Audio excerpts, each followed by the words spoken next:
விஜய் தொண்டர்களுக்கு காலை வணக்கம். விஜய் அண்ணா, நீங்கள் உதவி செய்யணும்னு இறங்கிட்டீங்க. எலெக்ஷனில் ஜெயிச்சு வந்தால் தான் மக்களுக்கு சேவை செய்யணுன்றது அவசியம் கிடையாது. நீங்கள் இப்போ இருந்தே செய்ய ஆரம்பிங்க. எதையும் எதிர்பார்க்காம செஞ்சுட்டு போயிட்டே இருங்க. உங்களை தேடி வெற்றி வந்துகிட்டே இருக்கும். எதையுமே எதிர்பார்க்காதீங்க. நம்ம ஜெயிப்போம், நாளைக்கு அப்படி இருப்போம், எதுவுமே எதிர்பார்க்காதீங்க. இப்போ இருந்தே நீங்கள் எலெக்ஷனுக்கு அப்புறம் செய்யக்கூடிய வேலைகளை இப்போ இருந்தே ஒவ்வொரு மாவட்டத்துலேயும், ஒவ்வொரு நகராட்சியிலும், ஒவ்வொரு பஞ்சாயத்துலையும், ஒவ்வொரு வில்லேஜ்லேயும் போய் நீங்கள் எங்கெல்லாம் மக்களை தேர்ந்தெடுத்து அமைச்சிருக்கீங்களோ அந்த தொண்டர்களெல்லாம் போயிட்டு இப்போ இருந்தே செய்ய சொல்லுங்கள். செஞ்சு சும்மா வாரத்தில் போய் அவங்க வீடு வீடாக போய் அவங்களுடைய கோரிக்கைகளை கேட்டு சும்மா வார்த்தைக்கு போய் கேட்டு வர மாதிரிலாம் வைக்காதீங்க.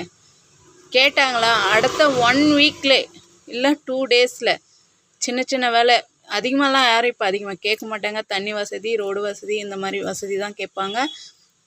வீடு இல்லாதவங்களுக்கு வீடு, அது கொஞ்சம் லேட் ஆகும்.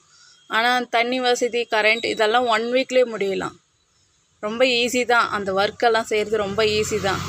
மூவ் பண்ணி சின்சியராக ஒர்க் பண்ணுறவங்க, மக்களுக்காக சேவை பண்ணணுன்ற நினைக்கிறவங்கள உட்கார வச்சு செய்ய சொல்லுங்கள். மூவ் பண்ணுறது ரொம்ப ஈஸிண்ணா. நான் அந்த வேலையெல்லாம் செஞ்சுருக்கேன். எங்கள் பஞ்சாயத்துக்கு நான் நிறைய ஒர்க்கு செஞ்சுருக்கேன். கண்டினியூவாக இன்ட்ரெஸ்ட்டோட ஒரு ஒர்க்கு செய்யணும்னு உக்காந்து நகராட்சியில் உக்காந்து செஞ்சால் தாராளமாக செஞ்சு முடிக்கல. நான் யாரும் கேட்கணுன்னு அவசியம் கிடையாது. நீங்கள் அந்த மாதிரி தொண்டர்களை உட்கார வைங்க. மூவ் பண்ணுங்கள். இன்றைக்கி கோரிக்கை கேட்டு போனாங்களா, அடுத்த 2 நாளில் ஆக்ஷன் நடக்கணும். அந்த இடத்துல குப்பை, கால்வாய், தண்ணீர், பல்பு, கரண்ட்டு, என்ன ஒரு சின்ன சின்ன வசதி எது இருந்தாலும் மூவ் பண்ணுங்கள். கவர்மெண்ட்டுக்கிட்ட கேட்டு ரூல்ஸ் வாங்கி செய்கிறதுக்குள்ளே 6 மந்த் ஆகும். நீங்கள் இப்போ இருந்தே மூவ் பண்ணுங்கள். மூவ் பண்ணிவிட்டு அதுக்குரிய ரிசல்ட்டை நீங்கள் பாருங்கள். எதையும் எதிர்பார்க்க வேண்டாம். எலெக்ஷனுக்கு அப்புறம் தான் செய்யணுன்றதெல்லாம் எதுவுமே எதிர்பார்க்காதீங்க. தொண்டர்களுக்கும் நான் கேட்டுக்கிறது ஒன்று தான். எல்லோரும் இப்போ தான் எல்லாம் எலெக்ஷனுக்குள்ளே கட்சிக்கு வந்த பிறகு தான் செய்யணுன்றது ஒன்றும் முக்கியம் கிடையாது. நீங்கள் இப்போ இருந்தே செஞ்சு பாருங்கள். உங்களை தேடி வெற்றி தானாக வரும். எதையும் எதிர்பார்க்காத செய்யுங்க. ஆனால் செய்கிற இடத்துலலாம் தகராறு வரும். ஆளுங்கட்சிகளோ எதிர்கட்சிகளோ தகராறு வரும். அவங்களெல்லாம் எதையுமே கண்டுக்காதீங்க.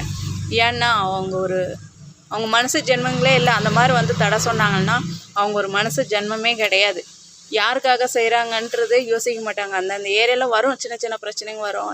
நீ செஞ்சிட்டா நீங்கள்லாம் ஜெயிச்சிருவீங்களா, இந்த மாதிரிலாம் செஞ்சுட்டா ஜெயிக்கணுன்ற வெறியை விட நல்லது செய்யணுன்ற வெறியோடு செஞ்சுட்டு போங்க. தானாக பின்னாடி வெற்றி வரும்ண்ணா. தயவு செஞ்சு ஹெல்ப் பண்ணுங்க தொண்டர்களுக்கு. நான் கெஞ்சி கேட்டுக்கிறேன். நான்